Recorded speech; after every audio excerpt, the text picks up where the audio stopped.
Brahmya Krisa, Sangya Krisa, they were some of the Abi Api Kamenva.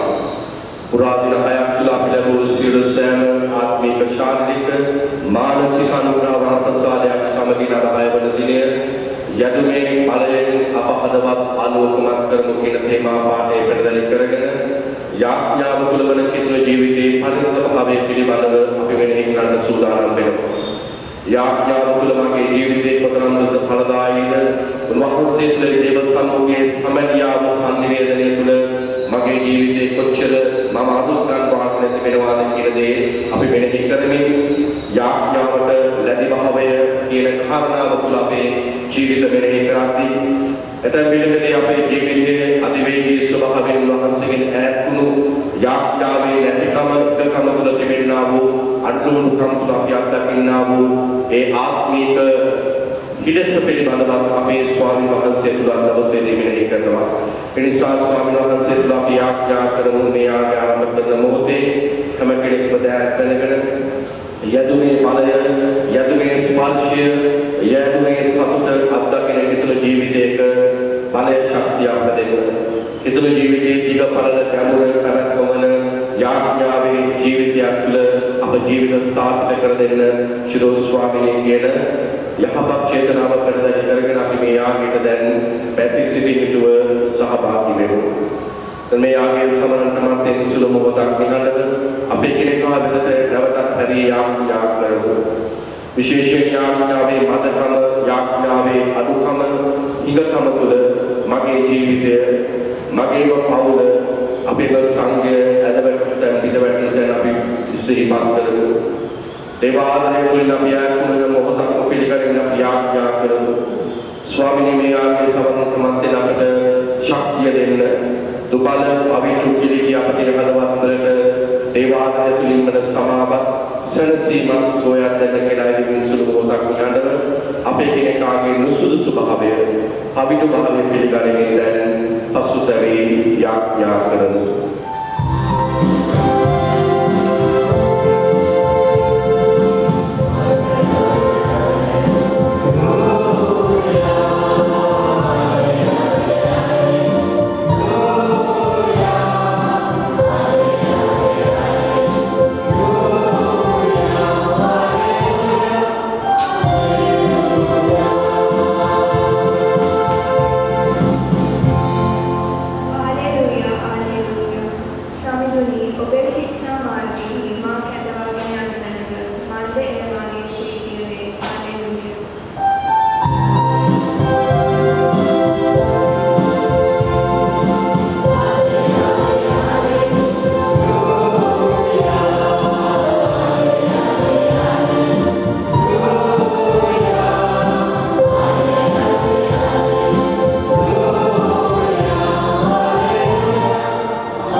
එහෙත් ඔබ උපවාස කරන කල්හි හිස තෙල් ගන්වා මූණ සෝදා ගන්න.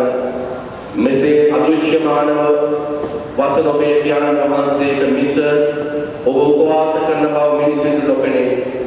එවිට රහසින් කරන දේ දකින ඔබේ පියාණන් වහන්සේ ඔබට මහත් ඵල විපාක දෙනසේක. ජීවමාන ස්වාමීන් වහන්සේගේ සුභාරංචිය නම් මෙසේය. සුවිශේෂිත වාක්‍ය මගින් අපේ පව් වැටේවා. පශුදෝ බර්නාඩ් මුනිතුමන් ගැන අහලා ඇති. සාන්ත සභා මාතාවගේ සාන්තුවර නාමාවලියේ අති සුවිශේෂී ශුද්ධබන්තෙක් ෆ්‍රන්සිස්කාන නිකායික ශුද්ධබන්තෙක් දෙව් මාතාවන් වහන්සේට විශේෂිත ගෞරවයක් දැක් වූ මේරි ද මදර් ඔෆ් ගෝඩ් කියන දෙවියන් වහන්සේගේ දේව පුත්‍රයාගේ අම්මා කියන පොත ලියනු ලැබූ ශුද්ධබන්තයා තමයි ශුද්ධ බර්නාඩ් මුනිතුමන්. ජන සම්ප්‍රදායේ උන්වහන්සේගේ ඓතිහාසිකව එන බොහෝ කරුණු අතර යාඥාව හා සම්බන්ධ පුංචි අත්දැකීමක කතන්දරයක් කියවෙන බව. දිනක් උන්වහන්සේ අස්වැකු පිට නැගී ගමනක් යද්දී ඒ අවට ප්‍රදේශයේ ගැඹුරු යාඥාවට සහ ආධ්‍යාත්මික දේට කාලය ගත කරද්දී එදින අස්වැයා පිටින් යද්දී කුඹරක දුප්පත් ගොවියෙක් වැඩ කරමින් ඉන්නවා උන්වහන්සේ දකිනවා. ඔහු හා සමග කතා කරද්දී නතර වෙලා මේ දුප්පත් ගොවියා කුලී සේවකයා කියනවා යාඥා කරන එක එච්චර අමාරු කාර්යයක් නෙවෙයි නේද? එහෙම නැත්නම් ඒ කතාවේ සාරාංශය තමයි යාඥා කර කර අස්සෙක් පිටේ අනේක එච්චර ලොකු වැඩක් නෙමෙයි නේද? අපි වගේ මඩ ගාගෙන කුඹුරක වැඩ කටයුතු කරමින් කායිකව මානසිකව වෙහෙස වෙමින් කරන දෙයට වඩා බොහොම පහසුවට කරන්න පුළුවන් කාරණාවක් දෝ කියලා හිතෙනමයි කියන සංවාදය කරද්දී ශුද්ධ බර්නාඩ් මුනිතුමන් මේ සේවකයාට නැත්තම් මේ ගොවියාට කියනවලු ඔබ මානසික ඒකාග්‍රතාවයෙන් යුතුව එක ස්වර්ගයේ වැඩ සිටින යාඥාවක් කියන්න. එක ස්වර්ගයේ වැඩ සිටින යාඥාවක් කියන්න. ඔබ හරියට ඒකාග්‍රතාවයකින් එක ස්වර්ගයේ වැඩ සිටින යාඥාවක් කිව්වොත් මම මේ ආස්‍යාව ඔබට තෑගි කරනවා. අර දිලිඳු ගොවියා දුප්පත් සේවකයා ඇස්සක පියාගෙන ස්වර්ගයේ වැඩ සිටින අපගේ පියාණනි ඔබගේ ශ්‍රී නාමයට ප්‍රශංසා වේවා ඔබගේ රාජ්‍යය පැමිණේවා කියලා වචන කියන අතර වාරයේදී නැවත ඇස් දෙක විවෘත කරලා අහනවලු අස්සයයි කට කලියාවයි සපතු දෙකයි තුනම දෙනව නේද කියලා. යාඥාව පිළිබඳව අපි කතා කරද්දී ඒකේ පුළුල් තැන් ගැන අපි හොයා බලද්දී පිතාමත්ම ගැඹුරින් මේ යාඥාවේ සැබෑ අර්ථය සැබෑ සමාධිය අතුලාන්ත වශයෙන් අපට තිබෙන ස්පර්ශීත අත්දැකීම මොකක්ද කියන එක හඳුන ගන්නට ඕන. තව මම දැක්කා අද මන් ළඟ තියෙන පොත් අතර තියෙන එක පොතක තියෙනවා අද උදෑසන මම මේ කාරණාව පිළිබඳව ටිකක් තොරතුරු හොයද්දී දැක්කා මිසමකට පියතුමෙක් වින්නලා රදගුරුතුමා ළඟට මිනිස්සු යනවා රදගුරු මැදුරට. රදගුරු මැදුරට ගියයින් පස්සේ රදගුරුතුමාට කියනවා අපිට ස්වාමි කෙනෙක් දෙන්න. බොහෝ අය ඉල්ලන හොඳ ස්වාමි කෙනෙක් දෙන්න, ටිකක් ක්‍රියාකාරී කෙනෙක් දෙන්න. දුවන්න පයින්න පුළුවන් කෙනෙක් දෙන්න. අපිට දක්ෂයෙක් දෙන්න. විවිධ අය විවිධ මතවාද කියද්දී රදගුරුතුමා කියනවා මම උත්සාහ කරන්නම්. මම ඔබට සාධාරණයක් කරන්න උත්සාහ කරන්නම් කියලා හිටපු වැඩිහිටි වයෝවෘද්ධ තාත්තා කෙනෙක්ගෙන් අහනවා ඔබ කොහොමද බලාපොරොත්තු වෙන්නේ මේ සම ගැන හිතද්දී? තොරේ වයෝවෘද්ධ වැඩිහිටි තාත්තා යාඥාවට ලැබෙන තාත්තා කෙනවලු මම නම් ආසයි විශේෂයේ කෙනෙකුටත් වඩා දක්ෂයෙකුටත් වඩා ප්‍රබලයෙකුටත් වඩා අපේ ස්වාමි දන ගහලා දනපුටු වෙද්දී හිමීට උඩ යනවා දකින්න මං ආසයි කියලා කිව්වලු. ගිහි වේවා පැවිදි වේවා පූජක වේවා ලෞකික ජීවිතයක ඔබ ජීවත් වෙන ඒ ජීවිතේ වේවා කේන්ද්‍රස්ථානය වෙන්නේ කතෝලික කිතුණු ජීවිතයේ යාඥාවේ අධ්‍යාත්මය. depth and dimension of Christian life කියලා කියන කතෝලික ජීවිතයේ දිග පළල ගැඹුර ඒක තීරණය වෙන්නේ යාඥාව තුළ ඔබේ මගේ ජීවිතයේ තිබෙනා වූ සමදතාවයේ මත. යාඥාව පිළිබඳව ඔබේ අත්දැකීම් එකිනෙකාට විවිධ ඇති. මෙතන 100 දෙනෙක් ගත්තොත් අත්දැකීම් 100ක් තියෙන්නේ. කෙනෙක් යාඥාවේ ජීවිතේ ගැඹුරුම තැනක ඉන්නව වෙන්න පුළුවන්. තවත් කෙනෙක් යාඥා ජීවිතේ හුඟක් පිළිවෙත් වලට නැඹුරු වෙච්ච ජීවිතයක ජීවත් වෙනවන්න පුළුවන්. දිව්‍ය පූජා යාගය, එහෙම නැත්නම් නුවාන ධ්‍යාන මාලාවන්, එහෙම නැත්නම් තවත් කෙනෙක් අපිට දන්න පුළුවන් පොතපත ආත්මික අභ්‍යාසයන් එක්ක මේ මාධ්‍ය කවර දෙයක් වුණත් මට කියන්න ඕන අදහස මේකයි. Don't worry about the form of your prayer. Whatever the form it is, you have to be in the communion of God. යාඥාවේ මාධ්‍ය කුමක් වුවත් අපි මේ දිව්‍ය පූජා යාගය තුල සමාධිගත වෙලා ඉන්න මේ මොහොත වෙන්න පුළුවන්. ඔබ පෞද්ගලිකව බස් එකේ යන ගමන් ඔබට එන සිතුවිල්ලක් එක්ක ස්වාමින් වහන්සේට සූතියක් කියන අවස්ථාවක් වෙන්න පුළුවන්. අපේ වයසක වැඩිහිටි වයෝවෘද්ධ අම්මා කෙනෙක් තාත්තා කෙනෙක් මේ ජුබිලි මංගල්‍යයේ පල්ලියට එන්න විදිහක් නැහැ. නමුත් ඔහු හෝ ඇය කරපු අතීත සිදුවීම් ජීවිත අත්දැකීම් එක්ක රෝගී ඇඳකට වෙලා කරන බෙලහීන කනලව්වක් වෙන්න පුළුවන්.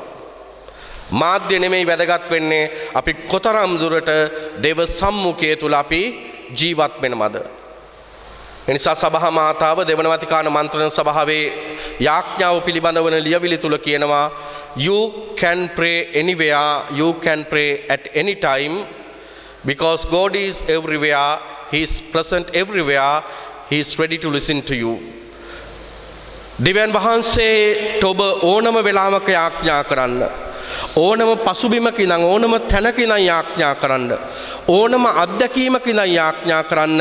මක්නිසාද ස්වාමින් වහන්සේ හැම තැනම උන්වහන්සේ සර්ව ව්‍යාපීකයි, සර්ව බලධාරී තැනන් වහන්සේ උන්වහන්සේ හැම තැනම හැම විටම සිටින තරන් වහන්සේ ඔබට සවන් දීමට ඇහුම්කන් දීමට උන්වහන්සේ සූදානම්ව සිටිනසේක. තපතකයි මම දේශනා කරන්න යන අවස්ථාවලදී විවිධ ගිහි අයත් ඔවුන්ගේ අත්දැකීම් බෙදාගන්නදී එක අම්මා කෙනෙක්ව ෆාදර් මම උදේට නැගිටලා කුස්සියට එන්නේ හරියට අපේ පල්ලියේ ස්වාමී පූජාව තියන්න උදේට ලෑස්තිලා යනවා වගේ උද්‍යෝගයකින්. ඒකේ උද්‍යෝගය මට අය කියනවා ෆාදර් මම ඇවිල්ලා කේතලේ ලිපට තියද්දි ගෑස් ලිපට තියද්දි මම කියනවා ආදර දෙවි පියාණනි ඔබ වහන්සේට ස්තුතියි. අයගේ වචන මොකද thank you Jesus for loving me so much. වහන්සේ මට මෙතරම් ආදරය කිරීම පිළිබඳව ඔබ වහන්සේට ස්තුතියි. අද දවසේ අම්මා කෙනෙක් විදිහට බිරිඳක් විදිහට මගේ මේ අත්දැකීම් මගේ ස්වාමි පුරුෂයාට මගේම දරුවන්ට විය යුතු රාජකාරී විය යුතු දේවල් ඉෂ්ට සිද්ධ කරන්න මගේ දෑත දෙපය මගේ ඉස්මුදුනේ ඉඳලා දෙපතුල දක්වා මාව ස්පර්ශ කරන්න පදේ උද්‍යෝගයෙන් තමයි මම මගේ ජීවිතේ පටන් අරගෙන උන්වහන්සේ තුල යාඥාවේ ගමනක නියැලෙන්නේ. මේ අත්දැකීම තමුන්ගේ ජීවිතේ. ඔබට මතක ඇති මම විටකදී කියලා තියෙනවදත් කියලා මට මතක නෑ. අපි යුද්ධ ඉවරුනේ උනායින් පස්සේ අපි යුද්ධ ඉවරුනේ 2004 වර්ෂයේද? තුරුණැගින යුද්ධ ඉවරුනේ 2004ද? 9. හරිද? 9ද? 9 2009 වර්ෂයේ යුද්ධය අවසන් වුණාන් පස්සේ 2010 අවුරුද්දේ අපේ රදගුරු සංසදේ රදගුරුන් වහන්සේලා මඩුපල්ලියට ගියා. මේක පත්තරේ තිබුණා ජනමාධ්‍යයටත් වාර්තා වුණා. අවුරුදු 30ක් විතර මහා පීඩිත ඒ කියන්නේ අවුරුදු 30ක් එතන හිටියා. සමහර අවුරුදු 20කට විතර පොළොව යට තමයි ජීවිතේ වැඩි කාලයක් ගත කරේ. අර මහා උණ්ඩ වලින් මහා උපකරණ වලින් විශාල ගණයේ බෝම්බ කාලතුවක්කු ප්‍රහාරදී අවුරුදු 20කට වඩා වැඩි කාලයක් අපි මේ අපේ ජීවිතේ කිරණ මරණ තැන් එක්ක දකින්න හරි ලස්සන උදාහරණයක්. ඔවුන් කියන්නේ ඔවුන් කන බොන දේ මේ කැම්බීම කකා ඉද්දි සද්දය ඇද්දි කන බොන දේ බත්පත අතහැරලා ගිහිලා පොළොව යටට රිංගනවා. මහා හිංසාකාරී ජීවිතයක් පීඩිත ජීවිතයක් ඔවුන් ගත කළේ. ඒතර යුද්ධේ නිමා වුණාන් පස්සේ ඔවුන් ලොකු කායික මානසික චෛතසික නිදහසක් අත්දකින්න රදගුරුන් වහන්සේලා අහනවා අපෙන් මොනවද ඔබට කෙරෙන්න ඕන? අපි සැලසුම් තියෙන ඔබට ගෙවල් හදලා දෙන්න. අපි සැලසුම් තියෙන ඔබේ දරුවන්ට ඉක්මනට ඉස්කෝල ටික හදලා දෙන්න. දරුවන්ව සමාජගත කරන්න, පාසල් යවන්න. අවුරුදු 30ක් විතර ලෝකෙ දැක්කේ නැති තරුණ දරුවන්ට රැකියාවක් හොයලා දෙන්න. එතකොට මේ මට කියන්න තෝරුනේ අදහස මෙහෙම ලොකු සාකච්ඡාවක් කතිකාවතක් යද්දී ඒ අය අතර හිටපු බොහෝ දෙමළ අය කිව්වේ අපි ඔබ වහන්සේලාව විශ්වාස කරනවා අපිට ගෙවල් දොරවල් ඔබ වහන්සේලා දෙයි පාසල් දෙයි දරුවන්ට රැකියාව ලැබෙයි අපිට ඒ පිළිබඳව ගැටලුවක් නැහැ. නමුත් අපිට හැකි ඉක්මනින් පුළුවන්කම තියෙනවා නම් හැම ගෙදරකටම සුද්ධ වූ බයිබලයක් දෙන්න. අපිට හැම කෙනෙකුටම සුද්ධ වූ ජපමාලයක් දෙන්න. අපිට හැමදාම දිව්‍ය පූජා යාගයට සහභාගී වෙන්න පුළුවන් නම් හැකි ඉක්මනින් අවස්ථාව අවකාශය සලස්වලා දෙන්න. අපිට මේ දේ දැනෙනවා අපි හුඟක් පීඩිත ජීවිතයකයි ගත කළේ. දෙවියන් වහන්සේ අපිව රැක්කා. උන්වහන්සේත් එක්ක නැවත අපිට ඉක්මනින් සම්බන්ධ වෙන්නට අවශ්‍යයි. කතෝලික ධර්මෝපදේශයේ යාඥාව පිළිබඳව අපිට කියලා දෙනවා. දැන් සිංහලෙන් තියෙන ධර්මෝපදේශ සංග්‍රහය අපිට අරගෙන කියවන්න පුළුවන්. කුමක්ද යාඥාව කියලා කියන්නේ? එහි විස්තර කරනවා පුද්ගල මනස, පුද්ගල ඇතුළාන්තය, පුද්ගල චෛතසිකය කවර හෝ වෙලාවක කවර හෝ මාධ්‍යයක් තුලින් දෙවියන් වහන්සේ වෙත ඔසවනවා නම් ඒ තමයි යාඥාව. පුද්ගල මනස, ඇතුළාන්තය, චෛතසිකය දෙවියන් වහන්සේ තුල උන්වහන්සේ වෙතට එසවීම, ඒ ත්‍රිත්වීක ආදරයට අපේ සිත, කය, මනස, ඇතුළාන්තය, චෛතසිකයේ එසවීම යාඥාව. ඒ වගේම සියලු යහපතේ උල්පත වන ඒ ශුද්ධ වූ පැවැත්ම දුර්වල අපගේ ජීවිතවලට අයදීම තමයි යාඥාවේ ජීවිතය කියලා කියන්නේ. සියල්ලේ යහපත ශුද්ධත්වය වන දෙවියන් වහන්සේගේ ඒ මහා බලගතු ශුද්ධවන්ත භාවයට අපේ පෞකාර දුබල අඳුරු බෙලහීන අසාර්ථක අසම්පූර්ණ ජීවිත ඒ ශුද්ධවන්ත භාවයට ඔසවනවා. ඒ නිසා යාඥාව කියලා කියන්නේ මං කියවා මාධ්‍යයන් ගොඩක් තියෙනවා. පොතක් කියනවා වෙන්න පුළුවන්, ඔරසමක් කියනවා වෙන්න පුළුවන්, ජපමාලයක් වෙන්න පුළුවන්. පුංචි ගීතිකාවක් හදවතින් මුමුණන අත්දැකීමක් වෙන්න පුළුවන්. ගෙදර පෞද්ගලික යාඥාව වෙනවනම් පෞල් ජපමාලය වෙන්න පුළුවන්. වන්දනා ගමනක ගිහිලා ගීතිකාවක් කියාපු අත්දැකීමක් වෙන්න පුළුවන්. හිතේ වේදනාවේ ඇතුළාන්තේ ප්‍රකාශ කරන්න බැරි දුකක් එක්ක ස්වාමින් වහන්සේ තුල හුදකලා වෙන අත්දැකීමක් වෙන්න පුළුවන්. මනස ඇතුළාන්තේ චෛතසිකයේ දෙවියන් වහන්සේට එසවීම සහ උන්වහන්සේගේ ශුද්ධ වූ පැවැත්මට අපෝ බාර කිරීම. මේ දේ වෙන්නේ නැත්නම් අපි 24 පැයේම පල්ලියේ läග්ගත් වැඩක් නැහැ. මම දැක්ක පුංචි මේ කතන්දරයක් තමයි ඒ දවසක් එක ගමක මිනිස්සු ඇවිල්ලා ස්වාමීට කියනවලු ෆාදර් අපි ට්‍රිප් එකක් යනවා.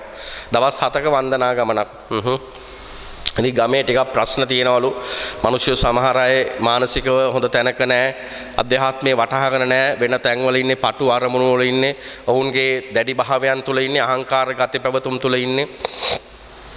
අවිද්‍යාව බොරුව තුල ඉන්න. ඉතින් පියතුමා කළු හොඳයි අපි සුබපතනවා ඔබ ගිහිල්ලා එන්න. ඉතින් යද්දී එක්කෙනෙකුට ස්වාමී පොඩි බෑග් එකක දාලා දුන්නලු මේ දේ අරගෙන යන්න. හැබැයි මේක විවෘත කරන්න එපා. යන හැම තැනටම අරගෙන යන්න. ඔබ ආශිර්වාද කරද්දී මේ දෙයටත් ආශිර්වාදය ලබා ගන්න. ඔබ සුදු ජලයෙන් ආශිර්වාද කරද්දී සිද්ධාස්ථානයට වන්දනාස්ථානයට කියලා මේ දේ ඒ සුද්ධ වූ ජලයෙන් පෙඟෙන්න හරින්න. මේ දේ මල් ළඟට අරගෙන එන්න. ඉතින් ඔන්න දවස් ගානක ට්‍රිප් එකේ ගිහිල්ලා පියතුමා ළඟට ඇවිල්ලා වන්දනා ගමන ගිහිල්ලා වෙලා මිනිස්සෙක් කියනලු ෆාදර් දුන්නෝ දේ ෆාදර්ට ගෙනත් දෙන්න කිව්වනේ. ඊට පස්සේ පියතුමා දිගෑරලා බලලා පෙන්නවලු මේක මොකද්ද කරවිල කරලක්. ඉතින් පියතුමාගේ නිගමනය තමයි බොහෝ අය කියද්දි අපි වෙනස් වුණා, අපි නිදහස් වුණා කියලා පියතුමා කිව්වලු මතක තියාගන්න කරවිල කරල් වන්දනා ගමන් ගියාට ඒවා පැණි රස වෙන්නේ නැහැ. කරවිල කරලක් සුද්ධ වූ ජලයේ ඔබලා තිබ්බට ඒකේ භෞතික ස්වභාවය, ඇතුළාන්ත ස්වභාවය යාඥාව අපව වෙනස් කරනවද? දේව සම්මුඛයට අපව අවදි කරනවද? නවකිවසුමට එද්දී අපි දකිනවා මේ යාඥාවේ අත්දැකීම තව ගැඹුරින් අපිට කියලා දෙනවා ජේසුගේ ගැන්වීමත් එක්ක. නවකිවසුමේ කියනවා යාඥාව කියලා කියන්නේ sannivedanayak. යාඥාව කියන්නේ දෙවියන් එක්ක ඒකාත්මික වීමක්. දෙවියන් වහන්සේත් එක්ක කරන ඩයලොග් එකක්. උන්වහන්සේත් එක්ක කුළුපගව කරන්නා වූ sannivedanayak. Prayer it is communication, communion and dialogue with God the Father. මේ කාරණා තුන. තාම උන්වහන්සේට කිට්ටු අපේ. ඒ වගේම කියනවා prayer it is a trust, faith, time free from anxiety. යාඥාවේ ගැඹුරු අත්දැකීමට යද්දී යාඥාවක් කියලා කියන්නේ විශ්වාසයට නතු වීමක්, විශ්වාසයට අයිතිවීමක්. විශ්වාසය තුළ අපේ ජීවිතයේ දෙවියන් තුළ ස්ථිරසාර කර ගැනීමක්. හැබැයි ඒ වගේම යාඥාව කියලා කියන්නේ it's a time free from anxiety. කනස්සල්ලෙන් කනගාටුවෙන් ජීවිතයේ තියෙන දෙගිඩියාවෙන් අපි නිදහස් වෙන මොහොතක්. අද සුදු වචනේ මතෙවුස් සුවිශේෂයේ 6 වෙනි පරිච්ඡේදයේ අපිට ඊටාම ලස්සනට කියන්නේ ඔබ යාඥා කරදේ කෛරාටිකයෝ වගේ මූණ එල්ලගෙන දෙගිඩියාවෙන් වියවුල් බවින් අර සුදුතම පාපංශ කියනවා විශ්වාසයේ පරම සතුල තමයි බය. විශ්වාසයට එන ජීවිතේට එන පරම සතුර බය. අද අපි සමහරලාට අපි දකිනවා මේ යාඥාවෙන් ඈත් වෙද්දී අපේ ජීවිතේ මෙහෙවන්නේ බය කියන එක. අසමානාත්මතාවයට අපි බයයි. මට වඩා අනිත් කෙනා දියුණු වෙයි, අනිත් කෙනා ජයග්‍රහණය කරයි, මං පරදි, මං තනි වෙයි, මං හුදකලා වෙයි. මට වඩා මේ අය ප්‍රබල වෙයි, අපිට වඩා ඉස්සරහට යයි. මේ දේ අනිවාර්යයෙන්ම යාඥාව තුළ නවගිවිසුමේ ඉගැන්වීම කියනවා යාඥාව කියලා කියන්නේ දෙවියන් වහන්සේ තුළ ගැඹුරු ස්ථානගත වීමක්, ගැඹුරු ස්ථීර වීමක්. හැබැයි එතන ඔබට තේරෙන්න ඕන කනස්සල්ලක්, කනගාටුවක් නැහැ, දෙගිඩියාවක් නැහැ. time free from anxiety. නිසා යාඥා කරන මොහොත සැබවින්ම අපව ශක්තිමත් කරන, ආශිර්වාද කරන, ආලෝකමත් කරන මොහොතක් වෙන්න ඕන. මම අද හිතුවා ඔබට තාක්ෂණිකම වශයෙන් යාඥාව අපි කතෝලික ජීවිතේ ගොඩාක් යාඥා කරන ක්‍රමවේද තියෙනවා. ප්‍රධාන ක්‍රමවේද 6ක් තියෙනවා. 6 සුළු වශයෙන් පොඩි හඳුන්වා දීමක් කරන්න. ප්‍රධාන වශයෙන් යාඥාව අපේ කොටස් 3කට අපිට බෙදන්න පුළුවන්. යාඥාව, භාවනාව, ධ්‍යානය. අපි කියනවා prayer, meditation and contemplation. යාඥා කරනවා අපි යාඥා කරන අත්දැකීමක්. දිව්‍යාගයේ තුල එහෙම නැත්නම් පොතපත කියවීම තුල, ගීතිකාවක් කියවීම තුල, පෞද්ගලික යාඥාවක්, සූති මෙහෙයක්, ප්‍රශංසාමයක්, සුව මෙහෙයක්, මේ හැම එකකක්ම යාඥාවේ මාධ්‍යයක්. ඊට පස්සේ අපිට පුළුවන් භාවනාවකට යන්න. පෞද්ගලිකව ස්වාමින් වහන්සේ තුල පෞද්ගලිකව මගේ ජීවිතේ උන්වහන්සේත් එක්ක මෙනෙහි කරන අත්දැකීමක්. ඒනොත් එහාට ඔබට යන්න ආසනම් contemplation එකක්. ගැඹුරු භාවනාව තුල නිමග්න වෙන්න පුළුවන්. එනිසා යාඥාව පිළිබඳව අපිට ප්‍රධාන වශයෙන් කතා කරනවා සාන්ත මාතාව අපේ යාඥාවේ ඉගැන්වීම් වල, දෙවන වතිකාන මන්ත්‍රණ සභාවේ විශේෂ ඉගැන්වීම් වල යාඥාව අයදීමක් අපි කියන සප්ලිකේෂන් එකක් වෙන්න පුළුවන්. අපේ ජීවිතේ කුමන හෝ තත්වයක් තුල මට ප්‍රශ්නයක් තියෙනවා, මගේ ජීවිතයේ අවශ්‍යතාවයක් තියෙනවා, අපේ දරුවන්ගේ අවශ්‍යතාවයක් තියෙනවා, විවාහ ජීවිතය පිළිබඳව මට අවශ්‍යතාවයක් තියෙනවා, මගේ ජීවිතේ විභාගයකදී අවශ්‍යතාවයක් තියෙනවා. සප්ලිකේෂන් එකක් යාඥාව අයදීමේ මුහුණුවරකින් ඉදිරිපත් වෙන්න පුළුවන්. 1. 2. යාඥාව අපිට කතා කරන්න පුළුවන් prayer of intercession. යාඥාව යම් ආකාරයක සිතුවිලි නැත්තම් අදහස් අවශ්‍යතා පෙරදරි කරගෙන කරන්නත් පුළුවන්. අපි කියන්නේ විශ්වාසයේ යාඥාවලින් අපි දිව්‍ය පූජා යාගයේදී පැහැදිලි කාරණාවක් කේන්ද්‍ර කරගෙන තවත් අවස්ථාවක් යාඥාව විශ්වාසයේ අත්දැකීමක් විදිහට දෙවියන්ට ඔප්පු කරන්න පුළුවන්. ඒ වගේම යාඥාව prayer of agreement, පොරොන්දුවක්, ප්‍රතිපදාවක්. එහෙම නැත්නම් අපි හිතනවා දෙවියන් වහන්සේත් එක්ක ඇති කරගන්න සම්බන්ධතාවයක්, අපි බාරයක් ඔප්පු කරනවා කියලා කියන්නේ. ඒකේ මුහුණුවර තමයි prayer of agreement. බාරහාර ඔප්පු කරනවා. යාඥාවේ එහෙම මුහුණුවරකුත් තියෙනවා. ඊට පස්සේ අපිට තව මුහුණුවරක් තියෙනවා prayer of worship. අපි කියනවා praise and thanksgiving. ස්තුතිය සහ ප්‍රශංසාව පෙරදරි කරගෙන අපිට යාඥා කරන්නත් පුළුවන්. ස්තුතිය සහ ප්‍රශංසාව. ඒ නිසා මතක තියාගන්න ඕන යාඥාවේ මුහුණුවරවල් ගොඩාක් තියෙනවා. මම කරන ක්‍රමවේදයේ පෙරදරි කරගෙන මට අනිත් කෙනාව හෙලා දකින්න පුළුවන් කමක් නැහැ. මං සෝමේවල් වලටම යනවා. මට ප්‍රධානම දේ දිව්‍ය පූජායාගේ විතරයි. මට දිව්‍ය පූජායාගේ අල්ප මාත්‍රයක වැඩක් නැහැ. මම පෞද්ගලිකව වාද මං ගෙදර ඉඳන් ඔරසන් කියනවා. එහෙම කිව්වම ඒ අත්දැකීම හරියට නිකන් අර අපි පුංචි කාලේ ඉගෙන ගත්ත කතන්දරය තියෙන්නේ අන්දේව 6-7 දෙනෙක් එකතු වෙලා අලියා වතපත ගෑපු කතන්දරේ. එක්කෙනෙක් කකුලක් අල්ලගෙන කියනවා වංගෙඩිය වගේ කියලා, එක්කෙනෙක් නැට්ටල්ලන් කියනවා අලියා නිකන් මේ ලණුවක් වගේ, කනක් අල්ලන් කියනවා කුල්ලක් වගේ.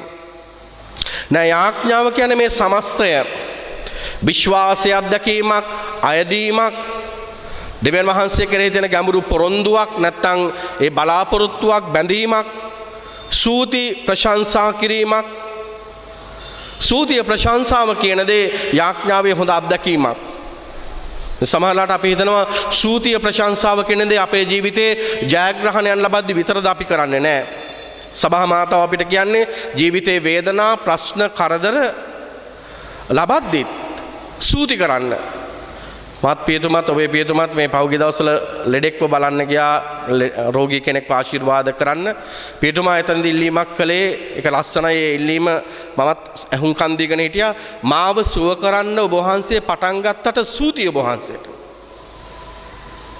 ජීවිතේ ජයග්‍රහණයන් වෙන්න ඕනේ නැහැ සූති කරන්න ප්‍රශංසා කරන්න වැටීම් තුල තෙරේසා මෞතුමිය ඊටාම ලස්සනට ඇගේ ජීවිත අත්දැකීමෙන් කියනවා ඔබට ජේසුට දෙන්න දෙයක් නැත්නම් ඔබේ ජීවිතේ නැතිකම ජේසුට දෙන්න if you don't have anything to give Jesus you give him your nothingness ඔබේ බැරිකම ඔබේ නොහැකියාව පරාජිත බව මේ වර්තමානයේ මගේ වැටීම මටම තේරෙන්නේ නැති මගේ අසරණකම මගේ හුදකලා වීම මගේ තනිවීම ජේසුට හැම වෙලේම දෙයක් දෙන්න අවශ්‍ය නැහැ. ඔබේ නැතිකම, බැරිකම, වේදනාව, අසනීපය බේත් ගන්නවා සුව වෙන්නේ මේ හැම දෙයක් එක්කම ඔබ ඒ නිසා යාඥාවේ මාධ්‍යයන් අයදීමක්, යාඥාව විශ්වාසයේ අයදීම් මත යම් කාරණා පෙරදරි කර ගැනීමක්, විශ්වාසයේ අත්දැකීමක්, යාඥාව පොරොන්දුවේ අත්දැකීමක්, බාරවීමක්, යාගවීමක් යාඥාව සූතියක් ප්‍රශංසාවක්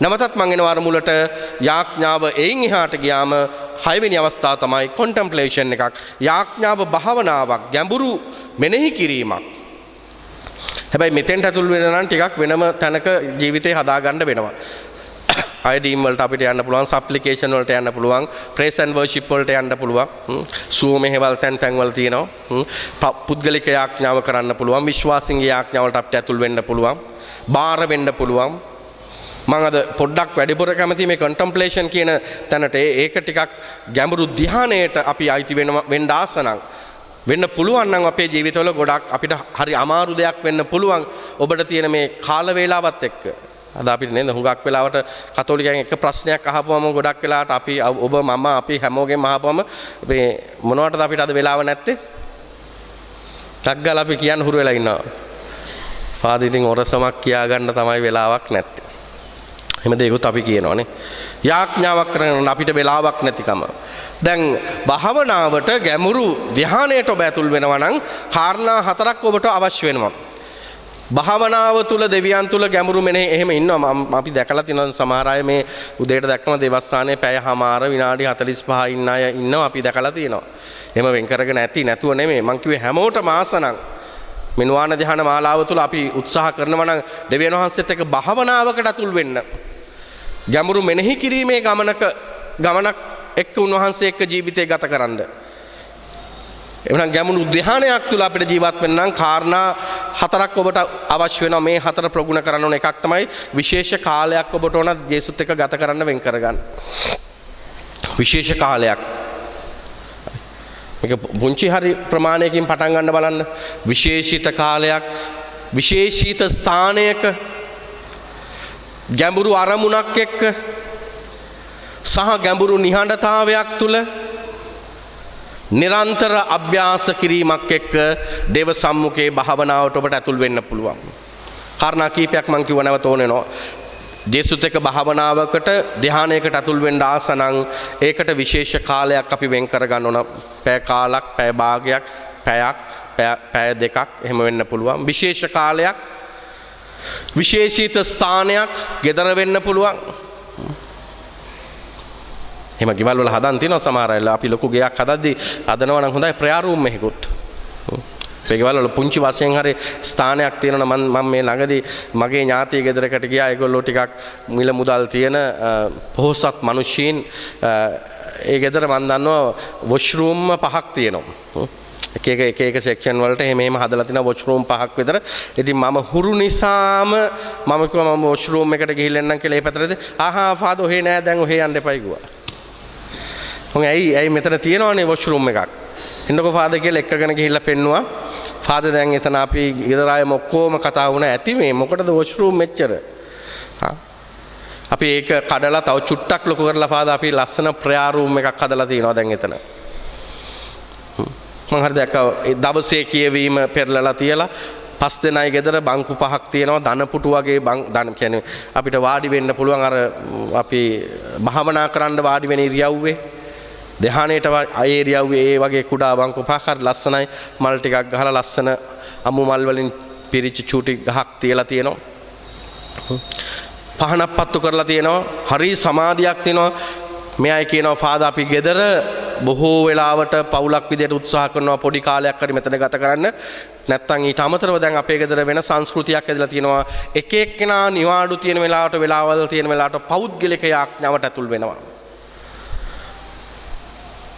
ලස්සනම අත්දැකීම තමයි ඒ තුල ගෙදර තියෙන සංයමේ නැත්තම් ගෙදර තියෙන රිද්මයේ ලොකු වෙනසක් අපි අත්දකිනවා තරුණ දරුවෝ දෙන්නෙක් ඉන්නවා පුතාලා ඒ දෙන්නයි කලබලකාරී භාවයේ දැන් වෙනස් ටිකක් හිතන පතන විදිය වෙනස් අපි එක්ක sannivedanaya කරන ගනුදෙනු කරන විදිය වෙනස් අද සුදෝ වචනෙත් කිව්වනේ ඔබේ ඇතුළු කාමරයට වැද යාඥා කරන්න කියලා එහෙනම් ඇතුළු කාමරය කියලා කිව්වේ අපේ ඇතුළාන්තය කියන දේ. ඒතර මේ අත්දැකීමම අපිට ගෘහය තුල ගෙනියන්න පුළුවන්. ඒ නිසා භාවනාවට ධානයට ඇතුල් වෙන්න ආස නම් විශේෂිත කාලයක් විශේෂිත ස්ථානයක් ස්ථීර අරමුණක් ගැඹුරු නිහඬතාවයක් තුල ගත කරන කාල පරිච්ඡේදයක් එය නිරන්තර අභ්‍යාස කිරීමක් අධ්‍යාත්මික වේදීන් අද කියන දෙයක් තමයි යාඥාවේ මාධ්‍ය කුමක් වුණත් එක දෙයක් මතක තියාගන්න ඕන ඒ මාධ්‍ය ගැඹුරු නිහඬතාවයේ මාධ්‍යයක් වෙනවා any way to God it has to be a way through silence දැන් ඔබට තේරෙනවනේ පියතුමා ටිකක් හයියෙන් කෑ ගහලා කතා කරුවට ඔබ මේක ඇතුලේ යම් නිහඬ නිස්කලංක බවකට ඇතුල් වෙලා තියෙනවා. ඒක තමයි යාඥාව. පොත බලාගෙන මම සුද්ධෝ බයිබලයේ කියවනවා. ඒ කියවන අත්දැකීම මනස ක්‍රියාත්මක වෙද්දී ගැඹුරු අතුලාන්ත නිහඬතාවයක් එක්ක එය මගේ ජීවිතයට ඇතුල් වෙනවා. ඒක තමයි යාඥාව. මම මේ ස්ක්‍රීන් එක දිහා බලාගෙන ගීතිකාව කියනවා මේකේ තියෙන ඒකේ තියෙන භාවය අර්ථය අතුලාන්තයේ මගේ ජීවිතයට එකතු වෙනවා ඒක තමයි නිහඬතාවය හරි ඒක මාකට් එකක් මැද්දේ වුණත් ඔබට පුරුදුනාම ගන්න පුළුවන් ස්වාමීන් වහන්සේ වරප්‍රසාදේ මාව මෙහෙවනවා මගේ පිටිපස්සෙන් එනවා යාඥාවේ අග්‍රඵලයේ තෙරේසා මෞතුමිය කියනවා silence fruit of prayer is silence soul of prayer is a soul of silence යාඥාවේ අග්‍රඵලයේ වෙන නිහඬතාවය යාඥා කරන කෙනෙක් හොයාගන්න පුළුවන් එයා නිහඬයි එයා නිර්වුල් මිනිස්සු දිහා දකින විදිය හිතන විදිය කතා කරන විදිය වචන භාවිතා කරන විදිය ශිදෝ ෆ්‍රැන්සිස් තුමා කියනවා යාඥා කරන කෙනාගේ ජීවිතය අනිත් කෙනාට දේශනාවක් ඒ තරම් පරිණත බවක් ඇති වෙනවා එතකොට යාඥාවේ අග්‍රඵලය වෙන්නේ නිහඬතාවය කතරේ සමෞතුමිය කියනවා මේ ගැඹුරු ධානයේට භාවනාවට ජේසුත් එක්ක අපි ඇතුළු වුණාම කාලය දුන්නම අපිට නිහඬතාවයේ යාළුවෝ 5 දෙනෙක් එකතු වෙනවා 5 friends of silence යාඥාවේ මිතුරන් 5 දෙනා කියලා කියන්නේ නැත්නම් යාඥාව තුල අපේ ජීවිතයේ ඇති වෙන ජීවිත වෙනස්කම් 5 එතොමීම කියනවා යාඥා කරන කෙනාගේ ඇස සංවරයි යාඥා කරන කෙනාගේ කට සංවරයි යාඥා කරන කෙනාගේ මනස සංවරයි හදවත සංවරයි අතුලාන්තය කන කට ඇස හදවත මනස යාඥාවේ යාළුවෝ 5 ඒ කියන්නේ මම ඔබට නිතර කියන්නේ කටට එන දේවල් එක්ක තීරණ ගන්න ඒ ජීවිතේ මෙහෙ වෙන්නේ කනට ඇහෙන දේවල් එක්ක යාඥාව තුල ගැඹුරේ මෙනෙහි කරන කෙනා තීරණ තීන්දුව ගන්නෙත් නැහැ කලබල වෙන්නෙත් නැහැ ඇහැට පෙනෙන මනස්ගතත් එක්ක ජීවිතේ මෙහෙවන්නේ හිතරෙන හිතුවිලිත් එක්ක හුදකලා වෙලා තනි වෙන්නේ නැහැ කන කට ඇස හදවත මනස සංවර වෙන්න පටන් ගන්නවා මේ අත්දැකීම සබහවනාව යාඥාවේ ගැඹුරු තැනට ගියාම අහලා ඇති සමහරලාට අර පුව ක්ලෑස් සිස්ටර් කෙනෙක් අර වැඩිපුර යාඥා කරන සිස්ටර්ලා ඉන්නේ මේ ශිෂ්‍යගේ අත්දැකීම තියෙනවා අන්තර්ජාලයේ දාලා මාධ්‍යවේදියෙක් අහනවා එපා වෙන්නේ නැද්ද හැමදාම පැය ගන්න දවසට පැය 16ක් සමහරට 15ක් 14ක් දිව්‍ය සප්‍රසාදයේ සම්මුඛේ එපා වෙන්නේ නැද්ද ජීවිතේ සමහරට අවුරුදු 15ක් 20ක් තරහන මේ ගැඹුරු යාඥාව තුල නිරත වීම එපා වෙන අත්දැකීමක් වෙන්නේ නැද්ද කියන වගේ මේකේ තියෙන රසය කොහොමද ඔබ අනිත් අයට කියලා දෙන්නේ සමස්ත කතෝලිකයන්ට එතුමි එතකොට කියනවා මට එපා වෙන්නේ නැහැ ඒ කොටස නෙමෙයි මට කියනනේ ඇය සමාන කරන ආකාර හතරකින් මම සත්ප්‍රසාදයේ ජේසු ඉස්සරහා හිඟන්නේ මම සත්ප්‍රසාදයේ ජේසු ඉස්සරහා කුසගින්නෙන් ඉන්න කෙනෙක් මං සත්ප්‍රසාදයේ ජේසු ඉස්සරහා රෝගියෙක් මං සත්ප්‍රසාදයේ ජේසු ඉස්සරහා මාව සලකන්නේ පිපාසිතෙක් විදියට එනිසා උන්වහන්සේව තුල දින නිරන්තරයෙන් මගේ රෝගී භාවය ආත්මීක දුබලකම අසම්පූර්ණත්වය ජේසුගේ ආගික පූර්ණත්වය මම පූර්ණත්වයට පත් කරගන්නවා මගේ ආත්මික සාපිපාසාව මම සංසිඳව ගන්නවා මගේ ආත්මික දුප්පත්කම ලෝකයේ තියෙන ආත්මික දුප්පත්කම උන්වහන්සේට බාර කරලා මම යාඥා කරනවා එනිසා මගේ අත්දැකීම උන්වහන්සේ තුල හරි ප්‍රබලයි හරි මේ අත්දැකීමට අපිට අතුල් වෙන්න පුළුවන් නම් ජීවිතේ හරි ලස්සනයි තව මේ හරහාම ගිය ශුද්ධවන්තය තමයි ශුද්ධ අසීසි ශුද්ධ ෆ්‍රාන්සිස් තුමා අපේ නිකාය නිර්මාතෘවරයා වර්තමාන පාප වහන්සේගේ නාම සාන්තුවරයා ෆ්‍රාන්සිස් තුමා ඊටාම ලස්සනට කියනවා උන්වහන්සේට කියන්න පුළුවන් ලස්සන වැකියක් my god my all මාගේ දෙවියෝ මාගේ සියල්ලය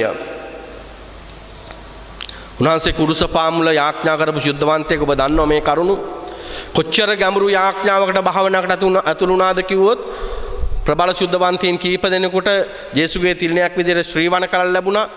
ජේසුගේ කුරුසගත ශ්‍රී වණ කලල් තමුන්ගේ අත් දෙකට ගන්න තරම් වාසනාමයි මේකට ගැඹුරකට දේව සම්මුඛය තුල ඇතුල් වෙන්නට පුළුවන්කම ලැබුණා. මාගේ දෙවියෝ මාගේ සියල්ලය උන්වහන්සේ කියනවා හැම කතෝලිකෙක්ම මෙන්න මේ කාරණා තුන තුල තමුන්ගේ ජීවිතයේ ඉන්නා වූ තන සුපරීක්ෂාකාරීව හොයලා බලන්න to know God to love God and to adore God. ජේසුව දැනගන්න ඔබේ ජීවිතේ උන්වහන්සේට ආදරය කරන්න උන්වහන්සේට ජීවිතේ ගැඹුරු වන්දනාවක් නමස්කාරයක් කරන කතෝලිකයෙක් බවට පත් වෙන්න.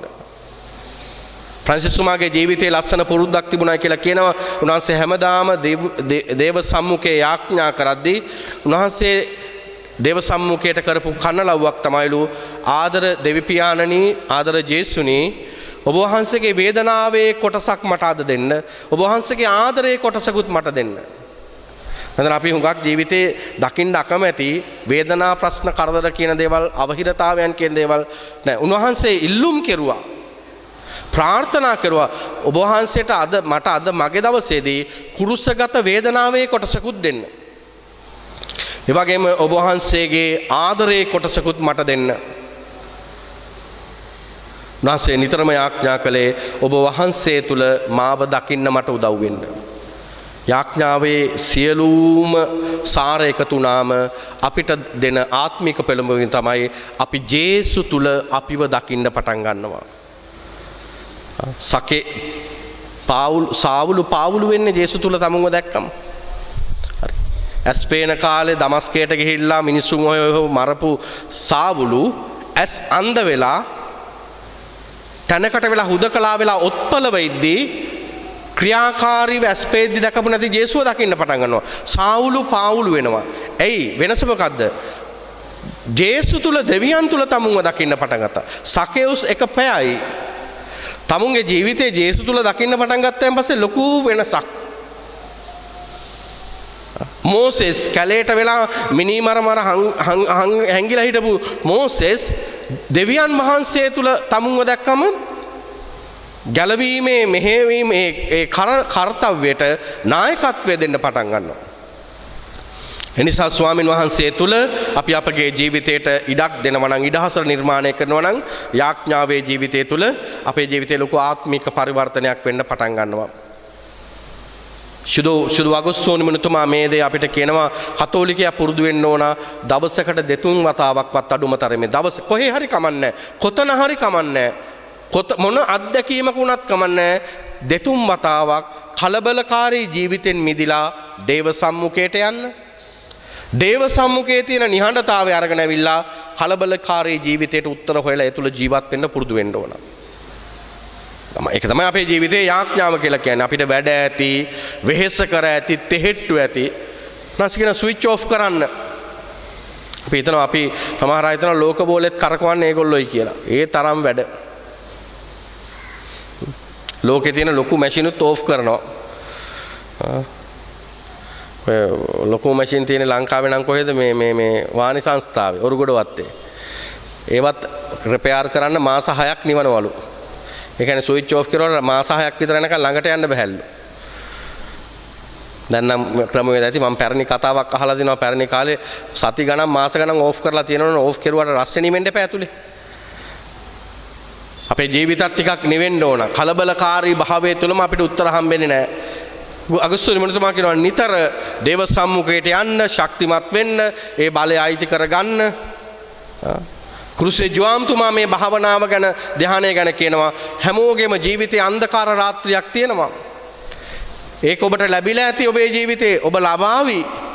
ඔබ අද දවසේ මේ වකවානුවේ ඉන්නවා ඇති අන්ධකාර අත්දැකීමේ.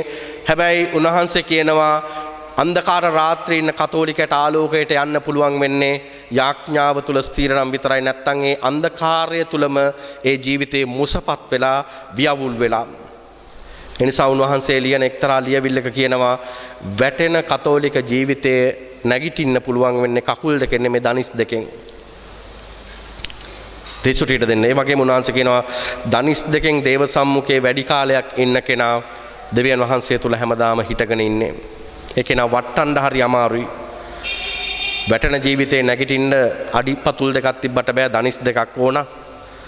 ධන හිස් මත දේව සම්මුඛයේ වැඩිපුර කාලයක් ජීවත් වෙන කෙනා ජීවිතේ බොහෝ තැන්වලදී ඇද වැටෙන්නේ නැහැ. යාව වටන්න පුළුවන් කමක් නැහැ. ඒ නිසා අපි අද වගේ දවසක උත්සාහවන්ත වෙමු මේ යාඥාවේ ක්‍රමවේදයන්, න්‍යායන් උදව් කරගෙන අපේ ජීවිතේ විශේෂයෙන්ම ගැඹුරු යාඥාව, contemplation, ධ්‍යානය කියන තැන දෙවියන් වහන්සේ දක්ක භාවනාවේ ගමනක්. මෙනෙහි කිරීමේ යාඥාවේ ධ්‍යානයේ ගමනකට පුංචි හරි උත්සාහයක් කරලා ජීවිතය ඇතුල් වෙන්න. වගේම අවසාන වශයෙන් අවසාන කොටසේදී මම මේ දෙක කියන්න කියලා හිතුවා. සුදෝතෝ ෆ්‍රැන්සිස් පාප්පවහන්සේ උන්වහන්සේ යාඥාව තුල ගොඩාක් කාලය ගත කරන කෙනෙක්, අපිට ආදර්ශයන් දෙන කෙනෙක්, කතා කරන කෙනෙක්. උන්වහන්සේ මේ මෑතකදී වැටිකානයේ ඔබ සමහර අය අන්තර්ජාලයෙන් දැකලා ඇති මේ prayer of 5 fingers කියලා ක්‍රමවේදයක් උන්වහන්සේ හඳුන්වලා දීලා තියෙනවා. මේ ඇඟිලි පහේ යාඥාව. උන්වහන්සේ කියනවා පළවෙනි එක අපේ තම් මහපට ඇඟිල්ල, අපිට කිට්ටුම ඇඟිල්ල. නිසා උන්වහන්සේ කියනවා මේ පහ උපකාර කරගන්න පළවෙනි කිට්ටුමාය වෙනුවෙන් යාඥා කරන්න හැම වෙලේම. ඔබේ අම්මා, තාත්තා, දුව, පුතා, සහෝදරයා, සහෝදරිය, ගෙදර අය, අපේ සංඝය ඇතුලේ ඉන්න අය, මඩම ඇතුලේ ඉන්න අය, කිට්ටු අය උදෙසා. හිතයිෂී අය, දයාබරින්, නියයන් ඩියවන්ස් කියලා කියන්නේ අපි. කිට්ටු අය උදෙසා යාඥා කිරීම අපේ ජීවිතෙන් වෙන්න ඕන. මේ අමතක වෙන්නේ නැහැ, මේ ගිලිහෙන්නේ නැහැ. මේ පුංචි හරි ජීවිතේ කාලයක් දෙන්න කිට්ටු අය වෙනුවෙන් යාඥා කරන්න. දෙක උන්වහන්සේ කියන මේ ඇඟිල්ල ගුරු ඇඟිල්ලනේ උගන්නද්දී භාවිතා කරනවා ඉන්ඩෙක්ස් ෆින්ගර් කියලා කියන. ගුරු ඇඟිල්ල ඔබට මඟ පෙන්වන, ඔබේ ජීවිතයට ශක්තිය දෙන ගුරු දෙගුරුන්, අපිටම ඔබට සුවය දෙන වෛද්‍යවරුන්, එහෙම නැත්නම් ඔබට ගුරුහරුකම් දෙන අය ජීවිතේ පියතුමන්ලා, ඔබේ ජීවිතේ මෙහෙවන අය, ඔබේ ජීවිතයට යම් ආත්මීක අස්වැසිල්ලක් වෙන අය, මඟ පෙන්වන අය, අවබෝධයක් දෙන, ඔබ දන්නවා මේ මෙහෙම කියද්දි මතක් වෙනවා කවුද කියලා. ඒ ඔබට ගුරුහරුකම් දෙන, ඔබ මෙහෙවන, ඔබට ඔබේ ජීවිතයට උදව් වෙන, මැදහත්කාරකමක් වෙන, අත්වැලක් වෙන අය වෙනුවෙන් යාඥා කරන්න. තුන්වෙනි ඇඟිල්ල උන්වහන්සේ කියන ප්‍රබලයි, ලොකුම ඇඟිල්ල. උන්වහන්සේ කියන මේ දිගයි, මැද ඇඟිල්ල, ඒක ප්‍රබලයින් වෙනුවෙන් යාඥා කරන්න. සමහර රටේ දේශපාලන නායකින් වගකීම් දරන අය, ඒ අය වැටුනම පද්ධතියෙන් වැටෙනවා. අපි අද දකිනවා රටේ එහෙම පැත්තක් අපි අද දකිනවා දීර්ඝ හෝදාපාලුවක්. කතෝලික අපේ යුතුයකම තමයි පක්ෂ ભેදී භාවයකින් නෙමෙයි, වර්ගවාදී භාවයකින් නෙමෙයි, පාට කලවම් කරගෙන නෙමෙයි, මේ සමස්තය උදෙසා, රටේ සමස්ත දේහය උදෙසා යාඥා කිරීම.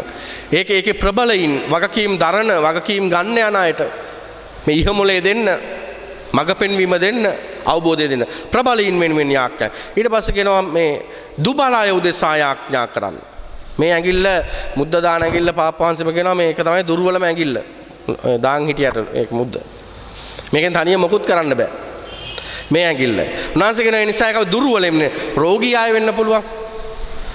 අපේ එක ඥානකාන්තයකට ආපියතුමෙක් හිට හැමදාම උන්වහන්සේ අපිට කියපු දෙයක් තමයි අපි fathers let us pray for the people who are at the dead point.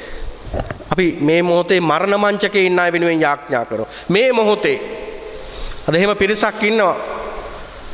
එතන අද රාත්‍රියේ නිදා ගන්න හුඟක් අය සමහරවිට හෙට නැගිටින්නේ නැහැ. මේක තමයි ජීවිතයේ ස්වභාවය. දුබල අය ඉන්නවා. අසරණ අය ඉන්නවා. රෝගී භාවයන් එක්ක ජීවිතේ වියවුල් වෙච්ච අය ඉන්නවා. මනසින් වැටිච්ච අය ඉන්නවා. එහෙම නැත්නම් අපේම ජීවිතේ අපි දුබලකමක ගමන් කරනවා.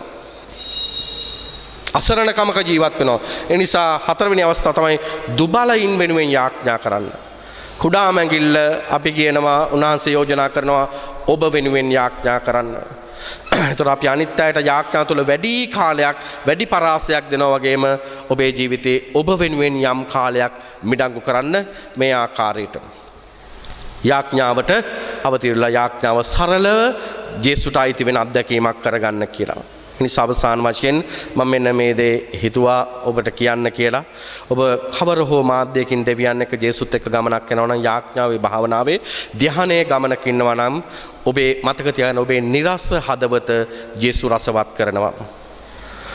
ඔබේ සංකාවෙන් වේදනාවෙන් දුකෙන් පිරිච්ච හදවත ජේසු ප්‍රීතියට සතුටටපත් කරනවා. ඔබේ දුප්පත් දිලිඳු මානුෂික පසුගාමී හදවත උන්වහන්සේගේ ආත්මීක බලයෙන් උන්වහන්සේ පොහොසත් කරනවා. ඔබේ ජීවිතයේ තියෙන මෝඩ මුග්ධ අනවබෝධයේ අදහස් උන්වහන්සේගේ ප්‍රඥාවෙන් ඔබේ හදවත ආලෝකමත් කරනවා. යාඥාව තුළ ඔබ ජීවත් වෙනවා නම් උන්වහන්සේ ඔබේ බය අඩු හදවත බලවන්ත කරලා එය ශක්තිමත් බලවන්ත හදවතක් බවට පත් කරනවා. ඔබේ යාඥාව ඔබ හදවත තුළ අන්ධකාරයක ජීවත් වෙනවා නම් ආලෝකයේ අධ්‍යාත්මය වෙත සැනසීම වෙත යාඥාව ඔබ එතර කරනවා. එනිසා අපි ස්වාමීන් වහන්සේට අද දවසේදී කියමු ආත්මය පළල් කරන්නේ අපේ යාඥාවේ ජීවිතය. පපුව පළල් කරන්න ජිම් එකකට ගියා හැකි පපුව පළල් කරාට ආත්මය පළල් කරන්න බෑ ජිම් ගිහිල්ලා. හරි අද හදවත බයිපාස් කරන්න ක්‍රම තියෙනවා ආත්මය බයිපාස් කරන්න ක්‍රමයක් නැහැ. ආත්මය බයිපාස් කරන්න වෙන්නේ යාඥාව තුළ දෙවියන් එක්ක තියෙන සම්බන්ධතාවය තුළ. නිසා අවසාන වශයෙන් මම ඔබෙන් ඉල්ලීමක් කරනවා ජේසුස්ට කතා කරනවට වඩා ජේසුට ඇහුම්කන් දෙන කතෝලිකයෙක් වෙන්න උත්සාහවන්ත වෙමු අපි. ත්‍රේසා මෞතුමිය අපිට කියලා දුන්නු අදහස තමයි මේක before you speak to God you should know how to listen to him. යාඥාව කියලා කියන්නේ දැනගහගෙන හිටගෙන අත් දෙක උස්සගෙන මගේ දේ මගේ න්‍යාය පත්‍රය එකින් එකට පෙස්සන් ගහනවා වගේ උන්වහන්සේට කියන තොරතෝංචියක් නැති අවලාදයක් නෙමේ. යාඥාවේ ගැඹුරට අපි ඇතුල් වෙද්දී අපි කතා කරනවට වඩා before you speak to God you should know how to listen to him. යාඥාව කියලා කියන්නේ උන්වහන්සේට වැඩිපුර ඇහුම්කන් දෙන එක. එහෙම වුණාම අපේ හිතන පතන විදිය අපේ අවතුම් පැවතුම් ගති ලක්ෂණ අපේ මානව සම්බන්ධකම් අපේ තීරණ තීන්දුව චර්යාවන් මේ හැම දෙයක්ම වෙනස් වෙලා අපි ලොකු ඇතුළාන්ත සමාධියක් අත්දැකලා ඒ සමාධිය සතුට නිදහස මගේ ගෙදරට භාර්යාවට ස්වාමි පුරුෂයාට මගේ අම්මට තාත්තට ගෙදරට අසල්වාසී කණ්ඩායම අතරට යාළුවන් හිත මිත්‍රින් අතරට මම රැකියාව කරන තැනට ගෙන යන පරිණත කෙනෙක් වෙගි. ඒ දේ ඒ අයට දැනෙයි විඳීවි ඔබට ප්‍රතිචාර දේවි කතා කරાવી ඔබ වගේ කරાવી. නිසා අපි යාඥා කරමු යාඥාවේ බලය සුවය සතුට අත්දකින්නට අපිට දේවාලෝකයේ දෙන සුදෝ ස්වාමිනේ කියලා යාඥාවේ ආලෝකයේ සුවය පතා අපි යාඥා කරමු. පියාණන්ගේද පුත්‍රයාණන්ගේද සුදහත්මයන්ගේද නාමෙන් ආමෙන්.